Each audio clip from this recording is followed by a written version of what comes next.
नमस्कार साथियों, स्वागत है आपका अपने यूट्यूब चैनल वाई के ऑनलाइन एजुकेशन में। उम्मीद है आप सब लोग स्वस्थ होंगे, मस्त होंगे और अपनी पढ़ाई में व्यस्त होंगे।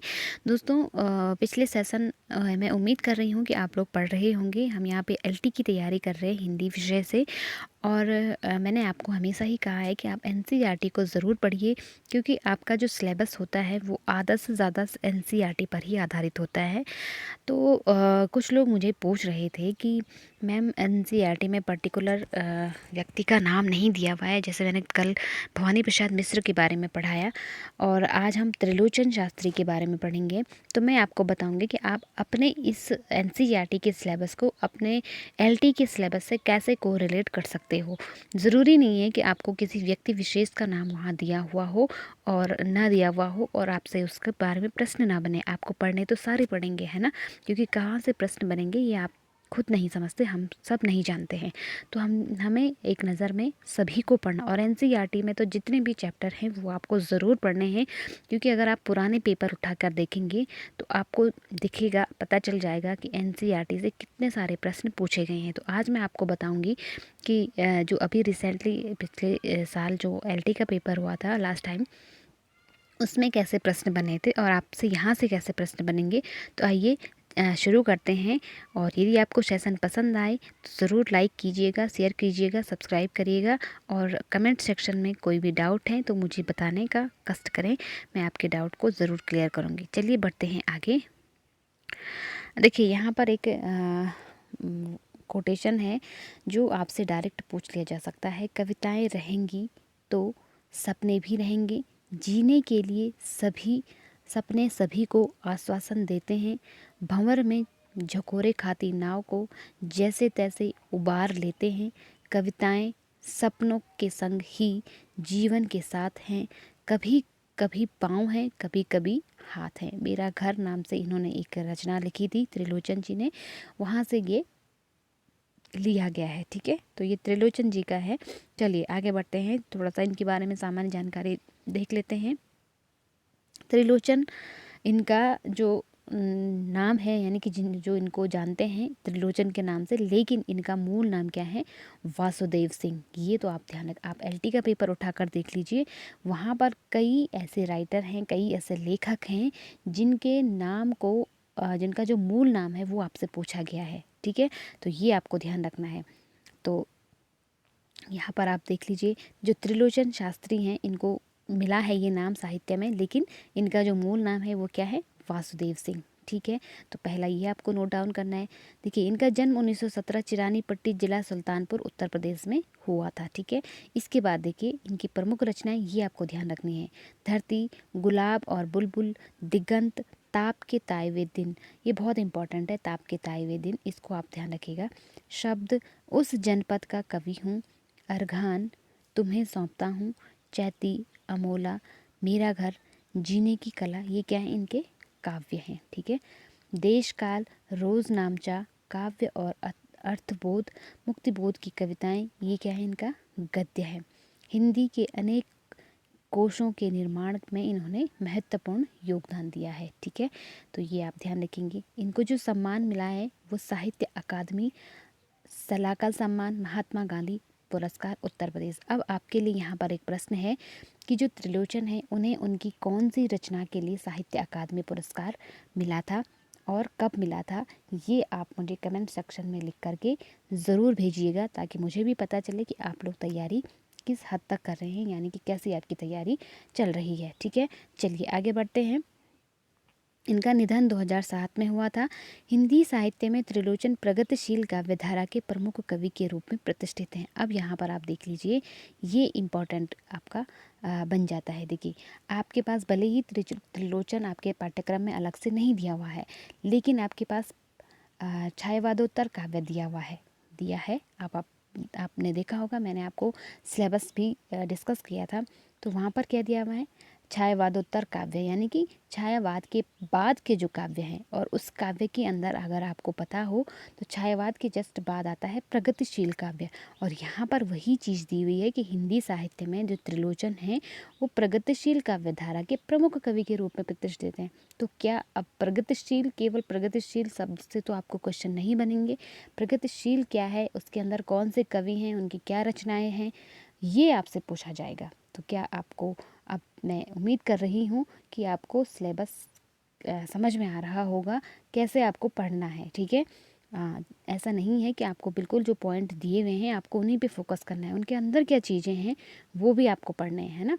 रागात्मक संयम और लयात्मक अनुशासन के कवि होने के साथ साथ वे बहुभाषाविज्ञ शास्त्री भी हैं, इसीलिए उनके नाम के साथ शास्त्री शब्द भी जुड़ा है। अब आपको यहाँ पर एक क्वेश्चन और ध्यान रखना है कि आपसे पूछ लिया जाएगा कि इन निम्नलिखित में से कौन से कवि जो है वो शास्त्री नाम से जाने जाते हैं। तो त्रिलोचन शास्त्री, त्रिलोचन तो हमें पता ही है, लेकिन इनको जो त्रिलोचन के आगे शास्त्री शब्द भी इनके नाम से जुड़ जाता है, ठीक है।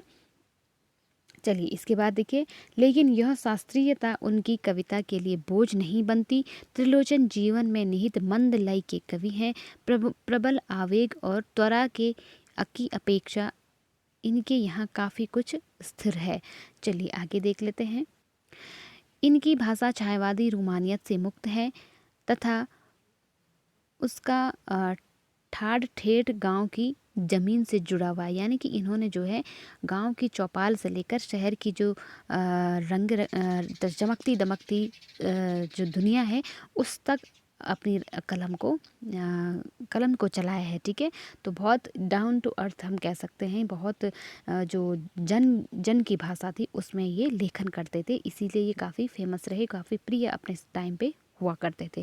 त्रिलोचन हिंदी में सानेट यानी अंग्रेजी छंद को स्थापित करने वाले कवि के रूप में भी जाने जाते हैं। देखो दूसरा बहुत इंपॉर्टेंट छंद है, बहुत इंपॉर्टेंट ये लाइन है, इसको आप बहुत अपने दिमाग में बिठा लीजिए कि आपसे पूछ लिया जाएगा कि हिंदी में जो सानेट देखो एक छंद है, मैं आपको बताती हूँ। सानेट नाम का एक छंद है, जैसा हिंदी में हमारे छंद होते हैं ना, तो वैसे ही सानेट नाम का एक छंद है जो कि अंग्रेजी का छंद है, और इस छंद को हिंदी में स्थापित कर, यानी इस छंद की जो रचनाएं हैं वो हिंदी में करने वाले जो व्यक्ति थे उनका नाम क्या है, त्रिलोचन शास्त्री। तो ये आपको ध्यान रखना है, ठीक है। बहुत बार मतलब बहुत संभावनाएं हैं इस क्वेश्चन के पूछ लिए जाने के, ठीक है। चलिए आगे बढ़ते हैं। त्रिलोचन कवि बोलचाल की भाषा को चुटीला नाटकीय बनाकर कविताओं को नया आयाम देता है। कविता की प्रस्तुति का अंदाज कुछ ऐसा है कि वस्तु और रूप की प्रस्तुति का भेद नहीं रहता। उनका कवि इन दोनों के बीच फाँक की गुंजाइश नहीं छोड़ता। अब यहाँ पर आपके पास एक रचना दी हुई है, इसको भी ध्यान रखिएगा। चंपा काले काले अक्षर नहीं चिन्हती, चिन्हती का मतलब होता है पहचानना, ठीक है। नामक कविता धरती संग्रह, अब किससे लिया गया है, धरती इनका एक काव्य संग्रह है उससे लिया गया है, ठीक है। संग्रह में संकलित है। यह पलायन के लोक अनुभवों को की मार्मिकता से अभिव्यक्त करती है। कविता में अक्षरों के लिए काले काले विशेषण का प्रयोग किया गया है, जो एक और शिक्षा व्यवस्था के अंतर विरोधों को उजागर करता है, तो दूसरी ओर उस दारुण यथार्थ से भी हमारा परिचय कराता है जहाँ आर्थिक मजबूरियों के चलते घर टूटते हैं। काव्य नायिका चंपा अनजाने ही उस शोषक व्यवस्था के प्रतिपक्ष में खड़ी हो जाती है, जहाँ भविष्य को लेकर उसके मन में अनजान खतरा है। वह कहती है कि कलकत्ते पर वज्र गिरने की कामना जीवन के खुरदरे यथार्थ के प्रति चंपा के संघर्ष और जीवट को प्रकट करती है। मैं आपको बताती हूँ कि यहाँ से तो प्रश्न वैसा तो नहीं बनेगा कि कोई पंक्तियाँ आपसे पूछ ली जाए, फिर भी मैं इस कविता का जो सार है वो मैं आपको बता देती हूँ। यहाँ पर जो बैठे हैं जो व्यक्ति वो हमारे त्रिलोचन शास्त्री जी हैं, और एक लड़की है यहाँ पर जिसका नाम है चंपा। वो किसी गाँव की रहने वाली है और वो निरक्षर है और थोड़ा सा स्वभाव से नटखट है, चुटीली है, चटकीली है। तो जो त्रिलोचन शास्त्री जी हैं वो जब उसको कहते हैं कि पढ़ने की बात करते हैं उसको, पढ़ाने की कि पढ़ लिख ले, आगे तेरे भविष्य में तुझे अच्छा पति मिलेगा, अच्छा वर मिलेगा और वो तुझे कलकत्ता लेके जाएगा। तो इस बात को लेकर के वो उस पर कटाक्ष करती है कि ना तो मुझे पढ़ना है और ना ही मुझे कलकत्ता जाना है, मैं अपने गांव की जो रहन सहन है, जो जीवन है, मैं उसी में खुश हूँ। तो इस प्रकार की जो ये मानसिकता यहाँ पे है, त्रिलोचन शास्त्री जी ने इसको बहुत ही अच्छे तरीके से प्रस्तुत किया है। तो इसी का सार मैंने आपको बताया इस कविता में है। ठीक है, तो चलिए अब मैं आपको यहाँ पे शब्द संपदा पे ले चलती हूँ कि जहाँ से आपकी संभावनाएं बनती हैं। चिन्हती का मतलब मैंने बताया पहचानती है ना। चिन्हों यानी चिन्हों या अक्षरों को। चौपाइयों, चार पैरों वाले जानवर। जानवरों के लिए यहाँ चौपाई शब्द का प्रयोग किया गया है। यहाँ गाय भैंसों के लिए प्रयुक्त हुआ है। कागज यानी कि कागज़। हारे गाड़े काम सरेगा, कठिनाई में काम आएगा। ठीक है, तो ये कुछ मुहावरे हैं उर्दू भाषा के, ये आपको ध्यान रखने हैं। ठीक है, बालम यानी कि पति। बजर गिरे मतलब वज्र गिरे, भारी विपत्ति आए। तो यहाँ पर जो चंपा है ये उसके द्वारा ये शब्द कहा गया है। ठीक है, तो बस यही है यहाँ पर इससे। अब मैं उम्मीद कर रही हूँ कि आप लोगों को ज़रूर समझ में आया होगा कि कैसे आपको अपने सिलेबस को पढ़ना है और उस सिलेबस के अकॉर्डिंग तैयारी करनी है। क्योंकि जब आपके पास दिया हुआ है ना छायावाद, तो छायावाद के अंदर जितने भी कवि होंगे उनको आपको पढ़ना है, उनकी रचनाओं को पढ़ना है और उनके मूल चीज़ें जो उनके बारे में फेमस रही हैं, उनकी मूल कृतियों के बारे में आपको डिटेल से पढ़ना है। वैसे ही जैसे आपके पास प्रगतिशील काव्य दिया हुआ है, तो प्रगतिशील के अंदर आपने देखा होगा बहुत सारे कवि आते हैं, तो उनके बारे में पढ़ना है, उनकी रचनाओं के बारे में पढ़ना है। फिर प्रयोगवाद आता है ना, जहाँ पे जो आपने देखा होगा बहुत सारे कवि हैं जिसमें तार सप्तक वगैरह आते हैं। तार सप्तक में 7 कवियों का संग्रह है। अज्ञेय जी ने जो तार सप्तक बनवाए थे, तो उन तार सप्तकों के अंदर आपने देखा होगा बहुत सारे कवि हैं, तो उनकी जो प्रमुख प्रमुख रचनाएं हैं उनको आपको ध्यान रखना है। तो इस तरह से अगर आप पढ़ेंगे तो डेफ़िनेटली आपकी तैयारी बहुत अच्छी हो जाएगी। और टाइम अभी माना कम है, लेकिन फ़िक्स भी नहीं है कि आपका पेपर जुलाई अगस्त में ही होगा। हो सकता है कुछ और थोड़ा सा आपको टाइम मिल जाए, लेकिन आपको ये टाइम ड्यूरेशन मान के चलना है। तो आपको थोड़ा सा मेहनत के लिए, अपनी पढ़ाई के लिए ज़्यादा समय देना पड़ेगा। तो मैं उम्मीद कर रही हूँ कि आप लोगों को समझ में आ रहा होगा। यदि समझ में आ रहा है तो मुझे कमेंट सेक्शन में ज़रूर बताइएगा।